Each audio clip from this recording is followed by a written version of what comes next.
It's time for this week's episode of Brandon Sports Talk, featuring in-depth interviews from those who are trending in the world of athletics. And now, here's the host of Brandon Sports Talk, Brandon Pate.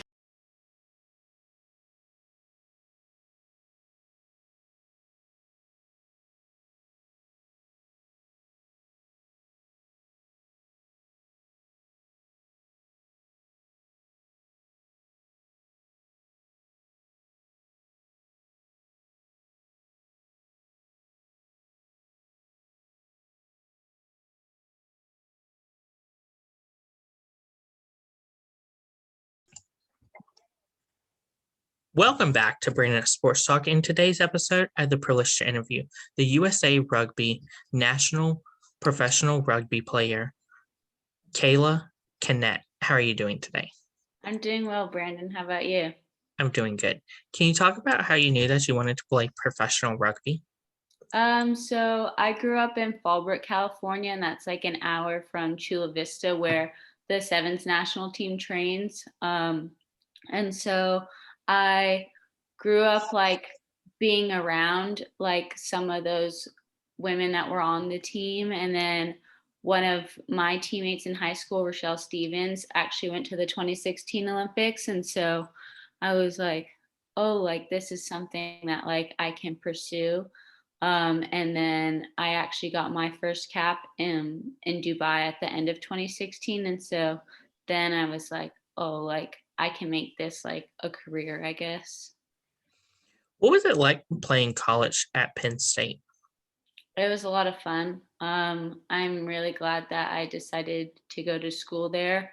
You actually interviewed my teammate Gabby earlier today, and it was so fun being in an environment where like we got to practice at the end of the day, and then you do all your class and you're studying together, and you meet up at the dining hall and stuff like that, and then all the away trips and stuff, driving on the bus, just a lot of really good memories.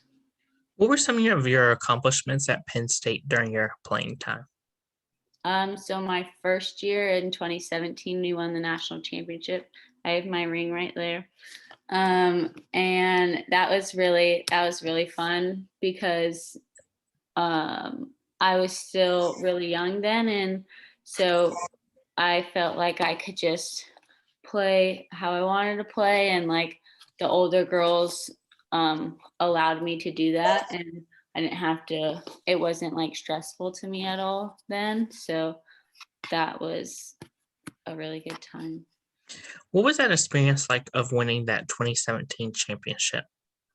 It was good. It was actually a really close game. And I was playing against Rochelle, my former teammate in that game. And so it was like we were saying things back and forth to each other, making fun of it.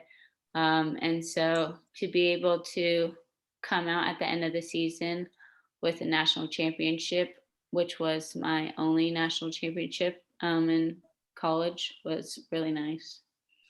What was that experience like of getting to put on that Penn State rugby jersey? It was fun. We had a few jerseys. My favorite one was like we called them hoops, and so it was like stripes of like navy blue and white. And so whenever we got to play in the hoops was like a pretty big game.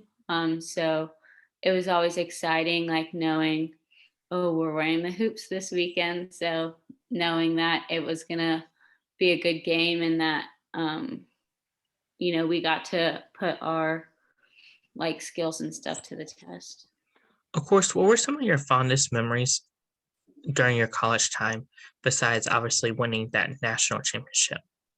I think that in my second year and my sophomore year, I met my two best friends who are a year younger than I am, Dorina and Amanda. And they were both on the team. And so I think that was very special for me. And also like I lived with seven other of my teammates. And so it was always fun, like just to like walk down the stairs and go hang out in someone's room. I miss that a lot. Of course, coming out of college, did you ever know that you were going to be on the U.S. women's national team for rugby? Yeah, I think I always knew that I wanted to pursue it at some point. And so when I got the chance to do that in the end of 2019 or whatever, before the Olympics, it was a lot of fun because before I had just been going to camps and like I didn't really ever have a summer break because I would just go and train when I got off of school and stuff. So to be able to be there full time for like a complete year was really special. What was the 2017 World Cup like? It was fun. So I actually tore my meniscus in the national championship game, which was in like May. And so in the lead up to the World Cup, had my first injury ever. So that was a little bit challenging, and I was also I think I may have been the youngest on the team then. And so just being able to learn from the others around me, and I was also playing like a new position kind of. I was playing scrum half when at school I would play fly half and fullback. So to just be able to like take it all in stride and just try and just be my best was good. Of course, in 2017, as you said that you were the youngest, what was that experience like of being the youngest and having those players that have played many years? It was good. I think that I knew a lot of them from the sevens team. So that was like a nice little segue into working with some of the older like 15s girls.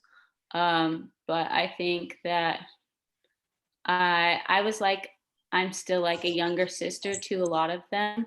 And so I think that just gaining their trust on the field was like the most important part for me. What was that feeling like of receiving your jersey and wearing it and having your name on the back of it? For sevens or 15s? Sevens. It was really special. Richie was the coach. Walker was the coach at the time, and I was at school, and he gave me a call and asked me if I would be interested in going to Dubai or whatever, and I was like, yes, of course I want to go. And so being there and in Dubai for the very first one, which is a very fun tournament because the fans are all around you and they're so close, and like you walk past them like on your way to the training field or whatever. It was really special to finally be able to pull the jersey on. What was that experience like of traveling the world and going to Dubai to play professional rugby? It was great. So that year we still got to go in business class, and so on the Emirates flight, and so being able to be treated like royalty kind of is what it felt like, and having to have like full comfort on the flight was so cool. And then being in that part of the world, not many people get to go visit there, and so just taking it all in and for what it was worth. How was it like going to the Pan American in 2019? That was fun. It was pretty interesting because like they said that it was in Lima, Peru, but we weren't actually in Lima, Peru. And the sun didn't come out, I think, a single day that we were there. So that was kind of a bummer, but playing was really fun. And we had, I think Jordan was the captain and Christy Kershey was a captain. So having them step into that role for like their first times really was cool to play alongside them. And yeah. How did it feel, obviously, during the Pan Americans when you won silver and you got to put that silver medal around your neck? It was good. I think that it was kind of hard for us because we wanted to play, the Canadians, and that was most likely going to be the gold medal match. And so I think that we were progressing well through the tournament, and then we just didn't get some things right in that last game. And so it was kind of bittersweet, but still very proud to represent our country. Of course, for you, what was it like going to the 2020, which was in 2021, Summer Olympics for the first time? That was very special for me. I didn't know, like some people, they're like, oh, like most likely I'm going to be making the team or whatever. But then there's like a few people that are on the cusp of making the team. And so I was one of those people. And so when we got the email of the team that was going to be going, I had no idea whether my name would be on it or not. And so being able to, like, I didn't believe that I was there until I was actually like in the Olympic Village. And so I remember like Abby was my roommate and like Lola was in there and Jordan, and we were just like screaming in the room because we were so excited to finally be there. What was that feeling like of getting to put on that US rugby jersey at the Olympics and have the Olympic reins on your side? It was cool because they like changed the jerseys from like USA Rugby to like it just says USA. So it felt special to when we go on normal tours, like of course we're always representing the USA, but like it felt different this time that we were part of something bigger. And like even like seeing other athletes in the Olympic Village, like USA athletes, and knowing that like we're all on this greater team was something really special and connecting throughout the games. How was that like playing on the biggest stage of them all? It was good. It was kind of weird because there weren't any fans there. So in a way, it felt like another tournament because we see the same teams, like all the time during tournaments. And so it was kind of just like another one, but I don't know how to explain it really. Like you knew that it was really big, but nothing else around you like gave that indication because it felt normal. So in a way it was good and weird. What were some of your game day routines and rituals like before the Olympics, and what was it like at the Olympics? Um, I don't really have any rituals or anything like that or like routines, but I just like before each game I do like a small passing routine with whoever will do it with me. And so that's a good way to like center myself and get my hand on the ball and get some skills going before the game. Um, but yeah, I don't think I really do anything else besides. What are some of your favorite memories of playing rugby? In high school, I played with my best friend for Lily Durbin for 4 years. And so being able, like, we're like two peas in a pod, like we know how each other plays, like the back of our hand. And so being able to play with her was really fun because we just knew what the other person was going to do. And then I think this last tournament in Malaga and Sevilla was really good because I think that a lot of us took like the pressure off of each other, and we really enjoyed a tournament for the first time in quite a while. So that was really fun to be a part of. Who are some of the people that you saw in the Olympic Village that you were like, oh my God, I'm standing next to them? I don't think I ran into anyone like super famous. Oh, When we were like walking for the opening ceremony, we were in like this tunnel or whatever, and we were standing by like the basketball team, and for some reason someone was like, oh, it's Kevin Durant's birthday, even though it wasn't. And so literally all of Team USA started singing happy birthday to Kevin Durant, and I was like right there like watching him like react to it all, and so that was pretty funny. What are some of your future plans in professional rugby? So I actually don't really know. I'm supposed to be going back to university in August, but the World Cup is in September and October, I believe, for 7s and 15s. So I don't fully know my future with it. What is that like, obviously, being a student in the university and also being a professional rugby player representing the US? Well, the past 2 years, 2.5 years, I've just been playing rugby. Like I've taken time off of school.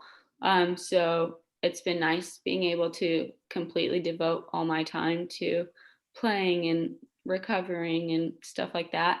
But when I was in school from 2017 to or 2016 to 2019, it was pretty difficult, and I had a hard time like adjusting to balancing the two. But I think towards the end of it, I understood like, oh, you need to be studying like right now while we're on tour, and oh, you can go have some fun and stuff.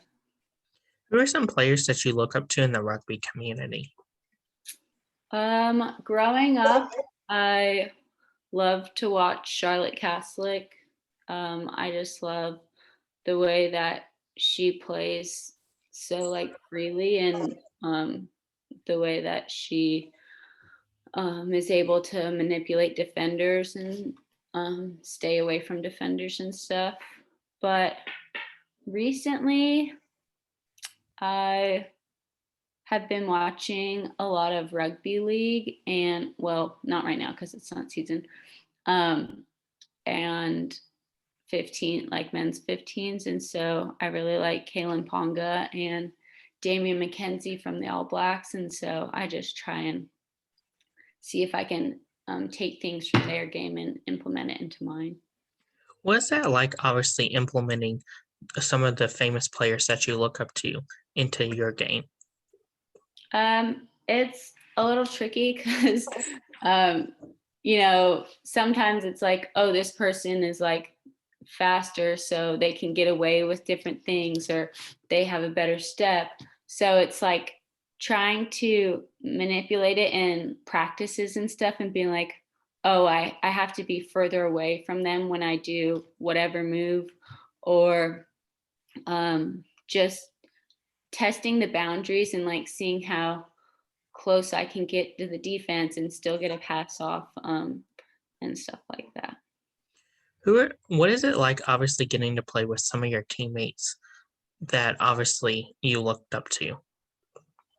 It was really, so Lauren Doyle was one of the US players that I really looked up to growing up, and being able to play with her throughout the past few years has been really fun. And I think that now that I'm playing more of a fly half role rather than I was playing 9 for the past few years, and playing alongside her, I feel like we're able to do more off of each other and play more off of each other. And so it's fun because I feel like we're both like magicians, like trying to see what we can accomplish out on the field. And so being able to like mess with defenses and set pieces and stuff it's been really fun.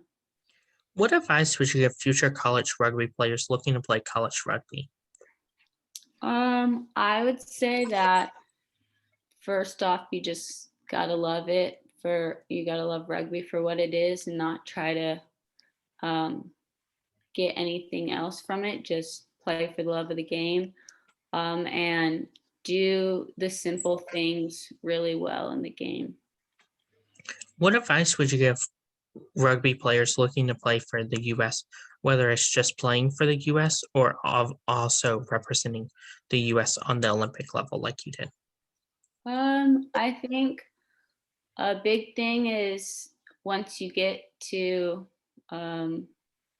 teams like national teams and what am I trying to say? Like all-star kind of teams, like just knowing your role on the field and being able to work well with those around you is really important, and not feeling like you have to do too much. What advice would you give those players that are looking to go to the Olympics for the first time like you did, or multiple times? I would say to treat it like any other tournament. Don't look at it as like this end goal or something. Just focus on your preparation and how that's going, and leave the result to whatever happens. That's great advice. Where can my listeners find you at on social media? My Instagram is KaylaCanett, Kayla Canett. And then I have a Twitter, and it's Canett_Kayla. And then I have a TikTok, and I think it's also just Kayla Canett. Thank you again, Kayla Canett, for your interview, and best of luck in your future as you get prepared for this upcoming year. Thanks so much, Brandon. You can find Brandon Sports Talk on Facebook at Brandon Sports Talk, Instagram at Brandon Sports Talk, Twitter at Talk_Brandon, and you can find me on YouTube at Brandon Sports Talk. Don't forget to like, comment, and subscribe. Thank you again, Kayla Canett, for your interview, and best of luck in your future. Thank you. You've been watching Brandon Sports Talk. Please feel free to like, share, and subscribe to Brandon Sports Talk on social media and on YouTube.